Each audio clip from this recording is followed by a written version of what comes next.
राम मंडळी. आज आपण आलेलो आहोत आपला भरगतचा प्लॉट बघायला जिहानचा.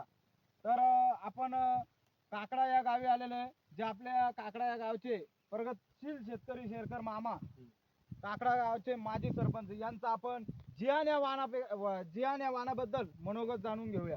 काका, तुम्ही कोणतं वाण लावलं? कसं वाटलं तुम्हाला वाण? चांगलं वाटलं. काय आवडलं तुम्हाला या वाणामध्ये? माल शिल्लक लागला याला झाडाला. शिल्लक लागला. तर आपल्या झाडाला एकंदरीत किती कैरी आहे?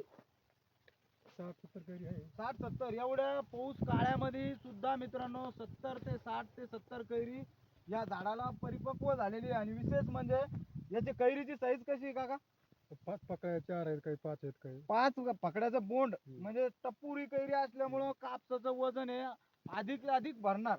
त्यानंतर काका याच्यावर रोग प्रतिकार शक्ती कशी वाटते तुम्हाला? रोग कमी पडतो याच्यावर. कमी पडतो. कशामुळं?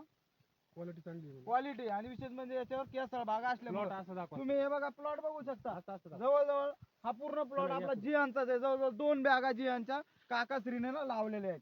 तसंच त्यांचा मोबाईल नंबर सांगा दादांचा. 8605885824. तुम्हाला कसं वाटलंय बा? प्रगतशील शेतकरी यांची सुद्धा लावण्याची इच्छा झाली, बघायची इच्छा झाली, त्यांनी सुद्धा बघितलेला प्लॉट. कसा वाटला तुम्हाला? समोर सांगा एकदा. मला एकदम मस्त वाटलं. पाकळी आहे त्यामध्ये आहे आणि एकदम बोंड बी मोठा आहे. बोंड मोठं आहे. तर तुम्ही निश्चितपणे पुढच्या बॅगा किती लावणार? 2 लावणार. 2 लावणार. हे 2 बॅगी लावणार आहे शेतकरी मित्रांनो. तुम्ही सुद्धा हा कापूस एकदा लावून बघा आणि अधिक उत्पन्न घेऊन बघा. आपल्या काका तुम्हाला पुन्हा एकदा शेतकऱ्यांसाठी काय सांगू शकता? डबल एकदा सांगा. चांगली व्हरायटी म्हणून मी लावतो हिला. पुढच्या वर्षी लावणार? लावणार. शेतकरीने लावा की नाही लावा? लावा. निश्चितपणे लावा. धन्यवाद शेतकरी मित्रांनो.